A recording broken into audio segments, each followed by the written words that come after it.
मैं हर्ष कुशवाहा जो आपको पढ़ाने वाला हूँ भौतिक विज्ञान। तो आज हम चर्चा करेंगे कक्षा 12 की। कक्षा 12 भौतिक विज्ञान विषय में हमें क्या क्या पढ़ना है, मतलब सिलेबस के बारे में हम जानकारी जानेंगे कि कितने यूनिट हैं, कितने खंड हैं, कौन कौन से चैप्टर हैं और किस चैप्टर में हमें क्या क्या पढ़ना है और एग्जाम में किस चैप्टर से कितने नंबर के आने वाला है। तो चलो टाइम वेस्ट किए बिना क्लास को शुरू करते हैं। और अगर आपको जानकारी सही लगे तो आप हमारे चैनल को लाइक कीजिए, कमेंट कीजिए और सब्सक्राइब कीजिए। चलो टाइम वेस्ट किए बिना क्लास को शुरू करते हैं। तो भौतिक विज्ञान में सबसे पहले सिलेबस की बात करी जाए तो सिलेबस को दो खंडों में बांटा गया है, खंड का और खंड खा। खंड का और खंड खा। खंड का और खंड खा। खंड का में होने वाली है हमारी 5 यूनिट। कितनी यूनिट होने वाली है? 5। और खंड का में 35 नंबर से आने वाला है और खंड खा में भी कितने नंबर से आएगा? 35। खंड का में आएगा 35 नंबर से और खंड खा में भी आएगा 35 यूनिट से।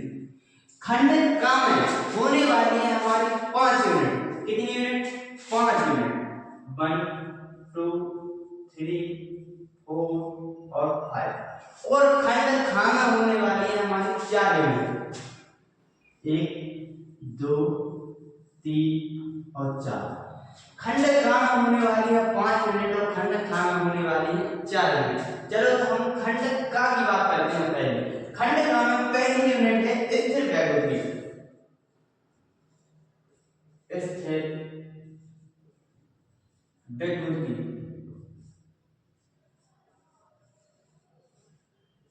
स्थिर वेग की इसमें हम विद्युत से जुड़ी हुई चीजों के बारे में जानेंगे, कूलॉम नियम के बारे में जानेंगे। ऐसे अब दूसरी यूनिट है धारा वेग। धारा वेग दूसरी यूनिट है धारा वेग। इसमें हम विद्युत धारा के बारे में जानेंगे। तीसरी यूनिट है धारा का चुंबकीय प्रभाव तथा चुंबकत्व। धारा का चुंबकीय प्रभाव तथा चुंबकत्व। चौथी यूनिट होने वाली है वेग चुंबकीय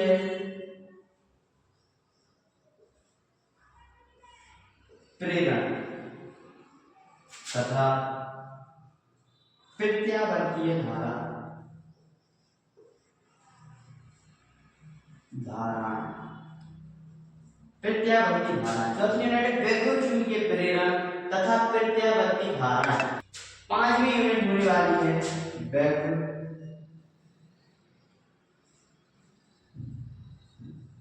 चुंबकीय तरंग। अब हम बात करेंगे खंड खा के बारे में। खंड खा में हमने 5 यूनिट पढ़ी है, मतलब 5 यूनिट हमें पढ़ना है। 5 में से स्थिर वेग की यूनिट 1 स्थिर वेग की, यूनिट 2 धारा वेग, यूनिट 3 धारा का चुंबकीय प्रभाव तथा चुंबकत्व और चौथी यूनिट है वेग चुंबकीय प्रेरण तथा प्रत्यावर्ती धाराएं। वेग चुंबकीय प्रेरण तथा प्रत्यावर्ती धाराएं। पांचवी यूनिट है वेग चुंबकीय तरंगें। वेग चुंबकीय तरंगें। अब हम बात करेंगे खंड खा के बारे में। खंड खा में आने वाला है हमारा 35 नंबर। तो खंड खा में कितनी यूनिट है? 4 यूनिट। कितनी यूनिट है? 4 यूनिट। अब हम चारों यूनिट के नाम पढ़ेंगे। पहली यूनिट है प्रकाश की। क्या है? प्रकाश की। पहली यूनिट होने वाली है प्रकाश की। ये सबसे इंपॉर्टेंट यूनिट है, सबसे ज्यादा नंबर का इसी में से आने वाला है। इस यूनिट में से आया 13 नंबर का। सबसे ज्यादा यूनिट इंपॉर्टेंट है प्रकाश की। इसके बाद दूसरी यूनिट है द्रव्य तथा विकरणों की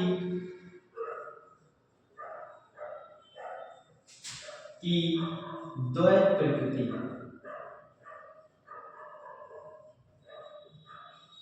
द्रव्य तथा विकरणों की द्वैत प्रकृति। तीसरी यूनिट होने वाली है परमाणु तथा नाभिक।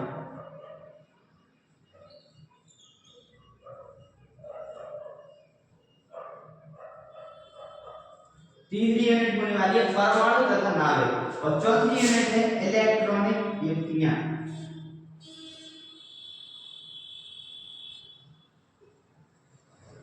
इलेक्ट्रॉनिक युक्तियां। इलेक्ट्रॉनिक युक्तियां खंड का हमने पढ़ा स्थिर वैद्युत की। पहली यूनिट क्या है? स्थिर वैद्युत की। दूसरी यूनिट है धारा वैद्युत। तीसरी यूनिट है धारा का चुंबकीय प्रभाव तथा चुंबकन।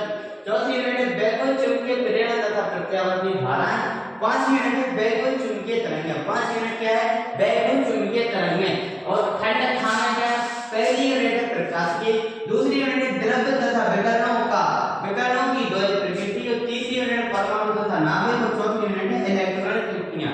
तो अब हमने पढ़ा है यूनिट के बारे में। अब हम पढ़ेंगे किस यूनिट से कि क्या-क्या हमें टॉपिक पढ़ना है। जैसे स्थिर विद्युत में हमें कौन-कौन से टॉपिक पढ़ने हैं, धारा वैद्युत में कौन-कौन से टॉपिक पढ़ने हैं, धारा का चुंबकीय प्रभाव, मतलब हर एक यूनिट के बारे में हम जानेंगे कि हर एक यूनिट में हमें कौन-कौन से टॉपिक पढ़ने हैं। अब हम बात करेंगे यूनिट 1 खंड का में यूनिट 1 की। पहले में यूनिट 1 में जानिए स्थिर वैद्युत में कितने नंबर से आना है। इसमें से आएगा 8 नंबर से। 8 नंबर इस चैप्टर से इस यूनिट में से हमारे एग्जाम में आने वाला है। इस यूनिट में हमें कौन-कौन से टॉपिक पढ़ने होंगे उसके बारे में हम जानेंगे। पहले टॉपिक है वैद्युत आवेश। विद्युत आवेश पहले पढ़ेंगे विद्युत आवेश। उसके बाद आवेश का संरक्षण, कूलॉम का नियम, दो बिंदु आवेशों के बीच बल, दो बिंदु आवेशों के बीच बल, विद्युत आवेशों के बीच बल, विद्युत आवेशों के बीच बल, अध्यारोपण सिद्धांत पढ़ेंगे तथा उसके बाद पढ़ेंगे सतत आवेश वितरण, सतत आवेश वितरण। उसके बाद और कुछ टॉपिक पढ़ेंगे वैद्युत क्षेत्र, वैद्युत आवेश के कारण वैद्युत क्षेत्र, वैद्युत आवेश के कारण विद्युत क्षेत्र, विद्युत क्षेत्र रेखाएं, वैद्युत द्विध्रुव पढ़ेंगे, द्विध्रुव के कारण वैद्युत क्षेत्र, द्विध्रुव के कारण वैद्युत क्षेत्र, एक समान विद्युत क्षेत्र में द्विध्रुव पर बल आगमन पढ़ेंगे। उसके बाद वैद्युत फलक पढ़ेंगे, वैद्युत फलक, गॉस का नियम। गॉस का नियम बहुत ही इंपॉर्टेंट होने वाला है हमारे लिए। गॉस का नियम और जैसे कि विद्युत आवेश संरक्षण का नियम, कूलॉम का नियम, ये नियम हमारे लिए बहुत ही इंपॉर्टेंट होने वाले हैं। पृथक्करण तथा अनंत लंबाई के एक समान आवेश सीधे तार, एक समान आवेश अनंत समतल चालक तथा एक समान आवेश पतले गोलीय खोल मतलब कि इसके गोलीय के भीतर तथा बाहर वैद्युत क्षेत्र ज्ञात करना सीखेंगे। इस नियम का अनुप्रयोग वैद्युत विभवांतर किसी बिंदु आवेश, वैद्युत द्विध्रुव आवेश के निकाय के कारण वैद्युत विभव, समविभव पृष्ठ किसी स्थिर विद्युत क्षेत्र में दो बिंदु आवेशों के निकाय तथा वैद्युत द्विध्रुव की स्थिर विद्युत स्थिति ऊर्जा, चालक तथा वैद्युत रोधी इत्यादि। हम कुछ और टॉपिकों के बारे में जानेंगे। जैसे किसी चालक के भीतर मुक्त आवेश तथा बंद आवेश, किसी चालक के भीतर मुक्त आवेश तथा बंद आवेश, परावैद्युत पदार्थ तथा वैद्युत ध्रुवण, परावैद्युत पदार्थ तथा वैद्युत ध्रुवण, संधारित्र तथा धारिता, श्रेणी क्रम तथा समांतर क्रम में संधारित्र का संयोजन, पट्टिकाओं के बीच परावैद्युत माध्यम होने अथवा ना होने पर किसी समांतर पट्टिका संधारित्र की धारिता और संधारित्र में संचित ऊर्जा, वैद्युत क्षेत्र, वैद्युत विभव में संबंध, वैद्युत क्षेत्र तथा वैद्युत विभव में संबंध पढ़ेंगे। स्थिर वैद्युत परिरक्षण पढ़ेंगे। इतने टॉपिक हमें पढ़ने हैं यूनिट 1 स्थिर वैद्युत में। इतने टॉपिक हमें पढ़ने के इसमें स्थिर वैद्युत की यूनिट 1 में। इससे हमारे एग्जाम में आने वाला कितना है? 8 अंक का इस यूनिट से हमारे एग्जाम में आने वाला है। अब हम बात करने वाले हैं यूनिट 2 धारा वैद्युत। यूनिट 2 धारा वैद्युत कितने अंक का आने वाला है? इसमें आने वाला है अपना 7 अंक का। 7 अंक का पेपर में इस यूनिट से आने वाला है। इस यूनिट में हम कौन-कौन से टॉपिक पढ़ेंगे? विद्युत धारा पढ़ेंगे, इस यूनिट में पढ़ेंगे विद्युत धारा, धात्विक चालक में विद्युत आवेशों का प्रवाह, गतिशीलता तथा इनका विद्युत धारा में संबंध, ओम का नियम। ये नियम सबसे इंपॉर्टेंट है इस चैप्टर में। विद्युत प्रतिरोध, VI अभिलक्षण, विद्युत ऊर्जा तथा शक्ति भी इंपॉर्टेंट है। विद्युत प्रतिरोधकता तथा चालकता और प्रतिरोध की ताप निर्भरता, सेलों का आंतरिक प्रतिरोध, सेलों का श्रेणी क्रम और समांतर संयोजन, किरचॉफ का नियम ये भी इंपॉर्टेंट है। किरचॉफ का नियम, इसके अनुप्रयोग तथा किरचॉफ का नियम तथा इसके अनुप्रयोग और भी डिस्टेंस ये भी इंपॉर्टेंट है। इसमें इंपॉर्टेंट क्या है? ओम का नियम, किरचॉफ का नियम और भी डिस्टेंस। ये तो बहुत ही इंपॉर्टेंट टॉपिक है। बाद में विद्युत धारा की डेफिनेशन आ सकती है, शक्ति आती है, विद्युत ऊर्जा आता है, मतलब इंपॉर्टेंट तो सब है लेकिन वेरी इंपॉर्टेंट है भी डिस्टेंस, किरचॉफ का नियम और ओम्स का नियम। अब हम बात करने वाले हैं यूनिट 3, धारा विद्युत का चुंबकीय प्रभाव तथा चुंबकत्व। धारा एवं विद्युत का चुंबकीय प्रभाव तथा चुंबकत्व, इसमें हम पढ़ेंगे कौन कौन से टॉपिक पढ़ेंगे इसके बारे में जानने वाले। इसमें पहला टॉपिक हम पढ़ेंगे चुंबकीय क्षेत्र की संकल्पना। क्या पढ़ेंगे? चुंबकीय क्षेत्र की संकल्पना। दूसरा पढ़ेंगे ऑर्स्टेड का प्रयोग, बायो-सावर्ट का नियम, और क्या पढ़ेंगे? बायो-सावर्ट का नियम तथा धारावाही लूप में इनका अनुप्रयोग। इसका बायो-सावर्ट का नियम तथा धारावाही लूप में इसका अनुप्रयोग। एम्पीयर का नियम पढ़ेंगे, इसका अनंत लंबाई के सीधे तार के अनुप्रयोग पढ़ेंगे। सीधी परिणाम का पढ़ेंगे। एक समान विद्युत चुंबकीय तथा चुंबकीय क्षेत्र में गतिमान आवेश पर बल पढ़ेंगे। एक समान चुंबकीय क्षेत्र में धारावाही चालक पर बल पढ़ेंगे। दो समांतर धारावाही चालकों के बीच बल एम्पीयर की परिभाषा। एक समान चुंबकीय क्षेत्र में धारावाही लूप द्वारा बल आघूर्ण का अनुभव पढ़ेंगे। चल कुंडली, गैल्वेनोमीटर, इसकी धारा प्रवाहिता तथा इसका अमीटर तथा वोल्टमीटर के में रूपांतरण, धारा लूप चुंबकीय द्विध्रुव के रूप में तथा इसका चुंबकीय द्विध्रुव आघूर्ण, चुंबकीय द्विध्रुव के कारण इनके अक्ष के अनुदिश तथा अक्ष के अभिलंबवत चुंबकीय क्षेत्र तीव्रता। एक समान चुंबकीय क्षेत्र में चुंबकीय द्विध्रुव पर बलाघूर्ण, तुल्यांकी परिनालिका के रूप में क्षण चुंबकीय क्षेत्र रेखाएं, अनुचुंबकीय, प्रतिचुंबकीय तथा लोह चुंबकीय, अनुचुंबकीय, प्रतिचुंबकीय तथा लोह चुंबकीय पदार्थ उदाहरणों सहित पढ़ेंगे हम। परिनालिका पढ़ेंगे और इतना सब चीजें हम पढ़ेंगे यूनिट 3 में। धारा विद्युत का चुंबकीय प्रभाव तथा चुंबकत्व यूनिट 3 में हम इतने सारे टॉपिक पढ़ने वाले हैं, वो भी डीपली विस्तार से पढ़ेंगे। कोई जल्दबाजी नहीं करेंगे, आराम से समझकर हर एक टॉपिक पढ़ेंगे। अब हम बात करने वाले हैं यूनिट 4, विद्युत चुंबकीय प्रेरण तथा प्रत्यावर्ती धारा। विद्युत चुंबकीय प्रेरण तथा प्रत्यावर्ती धारा, इस यूनिट से हमारे एग्जाम में आने वाला है 8 अंक का। कितने अंक का? 8 अंक का। इसमें हम सबसे पहले पढ़ेंगे विद्युत चुंबकीय प्रेरण, किसका नियम? फैराडे का नियम। विद्युत चुंबकीय प्रेरण किससे नियम? फैराडे का नियम। प्रेरित ईएमएफ तथा धारा, लेंज का नियम, किसका पढ़ेंगे? लेंज का नियम पढ़ेंगे। सौ प्रेरण तथा अन्य प्रेरण, विद्युत प्लस प्रत्यावर्ती धारा तथा वोल्टता के शिखर तथा वर्ग माध्यमूल मान, प्रतिघात तथा प्रतिबाधा, श्रेणीबद्ध एल्डियर परिपथ, अनुनाद, एसी परिपथों में शक्ति गुणांक, बाधिन धारा, एसी जनरेटर तथा ट्रांसफार्मर, गतिज विद्युत बाहक बल। इतनी सारी चीजें हम पढ़ने वाले हैं यूनिट 4 खंड का भी विद्युत चुंबकीय प्रेरण तथा प्रत्यावर्ती धारा। इतनी यूनिट 4 से इतना सारे टॉपिक पढ़ने वाले हैं। अब हम बात करने वाले हैं 5 यूनिट के बारे में। 5 यूनिट क्या थी हमारी? विद्युत चुंबकीय तरंगें। क्या थी? विद्युत चुंबकीय तरंगें। इस यूनिट से हमारे एग्जाम में आने वाला है 4 अंक। कितने अंक आने वाला है? 4 अंक। इस यूनिट में हम पढ़ेंगे किस टॉपिक के बारे में? विस्थापन धारा की आवश्यकता, विस्थापन धारा की आवश्यकता। दूसरा विद्युत चुंबकीय तरंगें तथा इनके अभिलक्षण पढ़ेंगे। विद्युत चुंबकीय तरंगों की अनुप्रस्थ प्रकृति पढ़ेंगे। विद्युत चुंबकीय स्पेक्ट्रम मतलब रेडियो तरंगों के बारे में पढ़ेंगे, सूक्ष्म तरंगों के बारे में पढ़ेंगे। पहले किरणों के बारे में पढ़ेंगे, एक्स किरण के बारे में पढ़ेंगे और गामा किरण के बारे में पढ़ेंगे। इनके उपयोग के विषय में मौलिक सहित पढ़ेंगे, मौलिक तथ्यों सहित हम पूरा इनकी डिटेल में जानकारी पढ़ेंगे। जैसे ये थी हमारी 5 यूनिट खंड का की, जिसमें हमने आपको सारा सिलेबस बता दिया है। अभी तक हमने पढ़ा था खंड का के बारे में, अब हम जानेंगे खंड खा के बारे में। खंड खा में हमने जाना था कि हमें खंड खा में पढ़ना है 4 यूनिट, जिसमें से पहली यूनिट है प्रकाश की, पहली यूनिट है प्रकाश की। अब हम जानेंगे प्रकाश की सबसे इम्पोर्टेंट यूनिट के बारे में, क्योंकि इसमें से आना है पेपर में 13 अंक। कितने अंक आ रहे हैं? 13 अंक।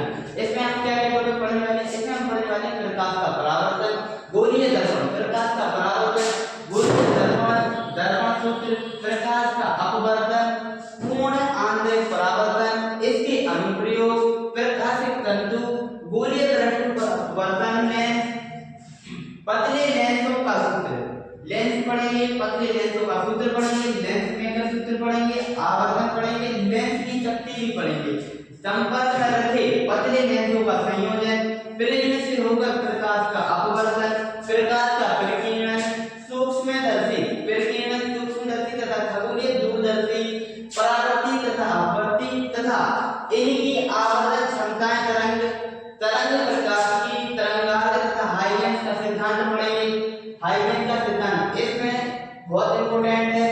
प्रकाश का परावर्तन इंपॉर्टेंट है, प्रकाश का अपवर्तन इंपॉर्टेंट है, गोलीय दर्पण, दर्पण सूत्र ये क्वेश्चन में है, बहुत इंपॉर्टेंट है। तरंगांगों के उपयोग पढ़ेंगे, द्वारा समतल तरंगों का समतल पृष्ठों पर परावर्तन तथा अपवर्तन, हाइगेंस सिद्धांत के उपयोग द्वारा परावर्तन तथा अपवर्तन के नियम का सत्यापन पढ़ेंगे, व्यतिकरण पढ़ेंगे, यंग की द्विध्रुवी प्रयोग द्वारा फ्रिंज चौड़ाई के लिए व्यंजक पढ़ेंगे, कला संबंधी स्रोत तथा प्रकाश का प्रतिपादित व्यतिकरण पढ़ेंगे, एकल झिल्ली के कारण विवर्तन पढ़ेंगे, केवल गुणात्मक अध्ययन करेंगे। केवल क्या करेंगे? गुणात्मक। इसका एकल झिल्ली के कारण विवर्तन का केवल गुणात्मक अध्ययन करेंगे। केंद्रीय और चेस्ट की चौड़ाई पढ़ेंगे, ध्रुवण अपवर्तन द्वारा ध्रुवण, किसका पढ़ेंगे? अपवर्तन द्वारा ध्रुवण, समतल ध्रुवीय प्रकाश, पोलराइडों का उपयोग। इतने सारे टॉपिक हम पढ़ने वाले हैं खंड खा के यूनिट 1 प्रकाश की में, जो बहुत ही इंपॉर्टेंट होने वाले हैं, क्योंकि इसमें आने वाला है हमारे एग्जाम में 13 नंबर की केवल एक यूनिट से आने वाला है। इसमें अब हम यूनिट पढ़ने वाले हैं यूनिट 2 खंड खा की यूनिट 2 द्रव तथा विकरणों की द्वैत प्रकृति, द्रव तथा विकरणों की द्वैत प्रकृति। इस यूनिट से हमारे पेपर में आने वाला है कितने का? 6 अंक। कितने का? 6 अंक। इस यूनिट से हमारे पेपर में आने वाला है 6 अंक। इस यूनिट में हम कौन से टॉपिक पढ़ने वाले हैं?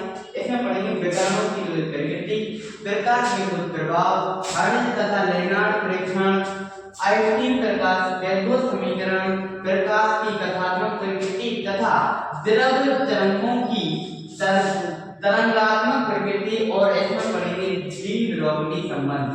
द्विब्रोगली संबंध इंपॉर्टेंट है। दूसरी यूनिट में हम ये टॉपिक पढ़ेंगे, इसमें से हमारे एग्जाम में आने वाला है 6 अंक का। इसके बाद है तीसरी यूनिट परमाणु तथा नाभिक। खंड खा की तीसरी यूनिट का क्या है? परमाणु तथा नाभिक। क्या है? परमाणु तथा नाभिक। इस यूनिट में से हमारे पेपर में कितने अंक आने वाला है? इस यूनिट में से आएगा 8 अंक। कितने अंक? 8 अंक। इसमें हम कौन से टॉपिक पढ़ने वाले हैं? एल्फा पढ़ेंगे, विकिरण प्रयोग पढ़ेंगे, परमाणु का रदरफोर्ड मॉडल, बोर मॉडल, ऊर्जा स्तर मॉडल, हाइड्रोजन स्पेक्ट्रम। क्या पढ़ेंगे? हाइड्रोजन स्पेक्ट्रम में गुणात्मक अध्ययन, केवल गुणात्मक अध्ययन करेंगे। नाभिक की संरचना एवं आधार, नाभिक की संरचना क्या होती है, क्या आधार होता है। परमाणु द्रव्यमान पढ़ेंगे, समस्थानिक पढ़ेंगे, समभारक पढ़ेंगे, समन्यूट्रॉनिक द्रव्यमान ऊर्जा संबंध पढ़ेंगे, द्रव्यमान क्षति, बंधन ऊर्जा, प्रति न्यूक्लियन तथा द्रव्यमान संख्या के साथ इसमें परिवर्तन, नाभिकीय विघटन और संलयन, रेडियोएक्टिविटी पढ़ेंगे। इसमें पढ़ेंगे परमाणु तथा नाभिक में इतने टॉपिक हम थर्ड यूनिट में पढ़ेंगे। इसमें से आने वाला है हमारे में 8 अंक। हमारे पेपर में कितने अंक आने वाला है? 8 अंक। अगली यूनिट कौन सी है? 4 इलेक्ट्रॉनिक युक्तियां। इलेक्ट्रॉनिक युक्तियों में हम क्या क्या पढ़ने वाले हैं? ठोसों में गण, क्या पढ़ेंगे? कोशों में ऊर्जा गण। उसके बाद चालक पढ़ेंगे, कुचालक और अर्धचालक। चालक क्या होता है, कुचालक क्या होता है और अर्धचालक क्या होता है। और आईवी अभिलक्षण डायोड दृष्टिकारी के रूप में, किसके रूप में पढ़ेंगे? दृष्टिकारी के रूप में, डायोड दृष्टिकारी के रूप में। अभी हमने पढ़ा है कक्षा 12 भौतिक विज्ञान का फुल सिलेबस कवर कर दिया है। किस यूनिट मतलब कितनी यूनिट होती हैं भौतिक विज्ञान में, कितने खंड हैं, तो हमने बताया कि खंड 2 होते हैं। खंड का में कितनी यूनिट होती है? खंड का में होती है 5 यूनिट। खंड खा में कितनी यूनिट होती है? खंड खा में होती है 4 यूनिट। मतलब आज हमने विस्तार से पूरे भौतिक विज्ञान का कक्षा 12 का पूरे विस्तार से पूरा सिलेबस कवर कर लिया है कि हमें क्या क्या पढ़ना है, पूरे साल भर में हमें क्या क्या पढ़ना है। तो अगर आपको जानकारी अच्छी लगी हो तो आप हमारे चैनल को सब्सक्राइब करें, वीडियो को लाइक करें और कमेंट करें, करना ना भूलें। और ऐसे ही इस चैनल पर केवल आपको भौतिक विज्ञान ही नहीं मिलेगी, 9-10 का विज्ञान का पूरा सिलेबस मिलेगा, 11-12 का भौतिक विज्ञान मिलेगा, रसायन विज्ञान मिलेगा, यहाँ तक कि टोटल 9 से 12 में जितने भी सब्जेक्ट होते हैं, बायोलॉजी को छोड़कर सभी सब्जेक्ट के बारे में एक ही चैनल पर मिल जाएगा आपको, कहीं अलग से भटकना नहीं पड़ेगा। इसीलिए आप एजुकेशन स्टडी पॉइंट को सब्सक्राइब करना बिल्कुल भी ना भूलें, क्योंकि जरूरी आपको हर